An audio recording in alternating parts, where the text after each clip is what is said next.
Chapter 505. A servant worth 3,000 pounds. Captain, the Red Skull pirates have fled. A sailor rushed into the captain's quarters. They fled. Elend lifted his telescope and looked quizzically at the calm sea, just in time to see the Red Skull disappear into the horizon. He frowned, completely unable to understand how such a development could have occurred. From his point of view, the White Agate's armaments definitely weren't capable of scaring off the Red Skull pirates. It was guaranteed that both parties would have to circle around each other dozens of times during the skirmish and fire multiple shots in order to ensure that the other party found them a tough nut to crack.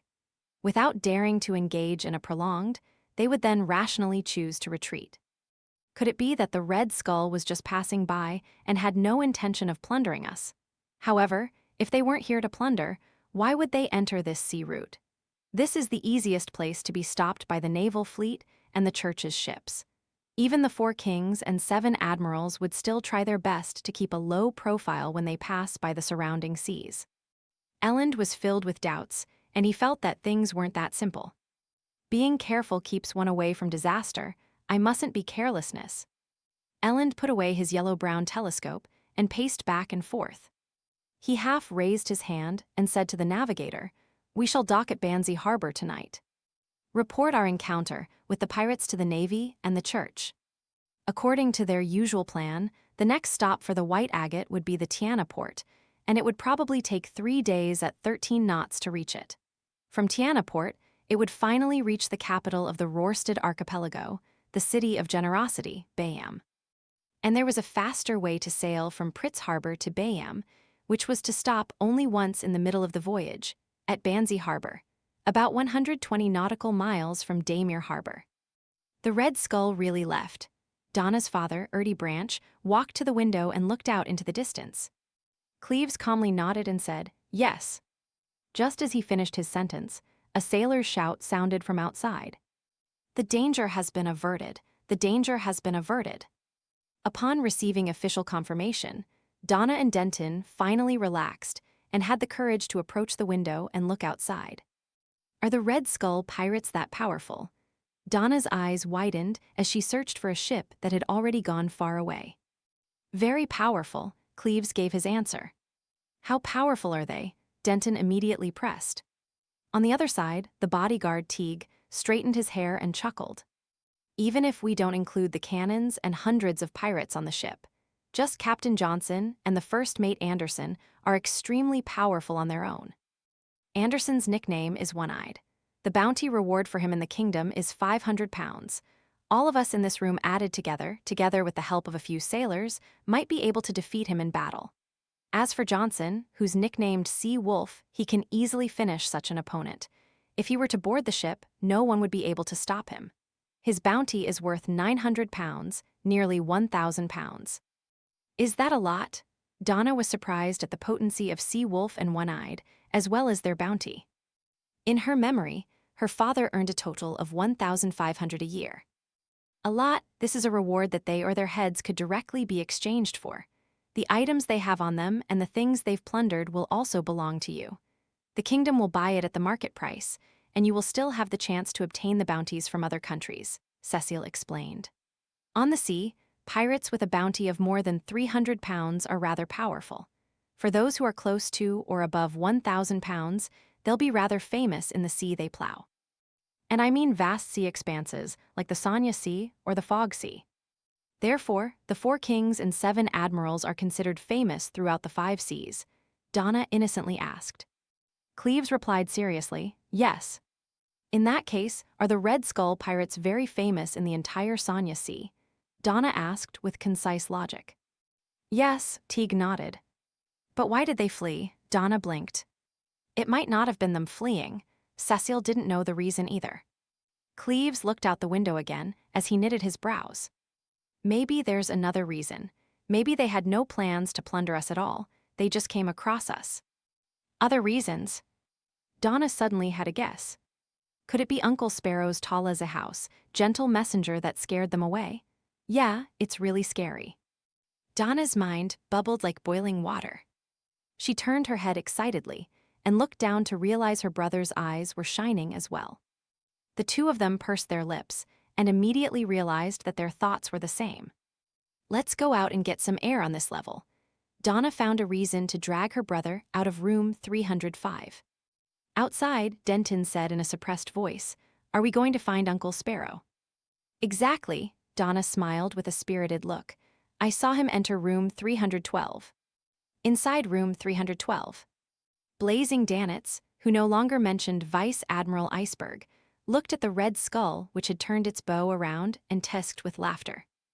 They must have been frightened by the declaration of the Navy's cannons and the news that a pirate crew had been destroyed recently. They actually took the risk of raiding this sea route in order to earn enough money before leaving the sea. So what if there are giant ship cannons? The Navy and the Church have a lot of powerful things, and they've always existed. But never have they made it impossible for us to continue being pirates. We can't beat them head-on, but we can always escape, right? They can't possibly stay with the merchant ships forever, can they? I know the ironclad warship is getting bigger and bigger, and the steam engine installed in it will also become stronger. One day, the speed will break through 18 knots, 20 knots, and once they're on your tail, one can only wait to be caught. However, the sea is so vast. Tens of thousands of ships can't even fill a corner even if they were all thrown there. There are also a lot of unexplored areas at sea. One can hide in those places after doing something. Although it's dangerous, there are still opportunities. This fellow is indeed the talkative type. Don't you think that a crazy adventurer wouldn't care about these things? Klein looked away and scanned the room. His gaze finally fell on his leather suitcase. He then raised his chin and said, "Wash the dirty clothes inside." The expression on the garrulous Danitz's face froze.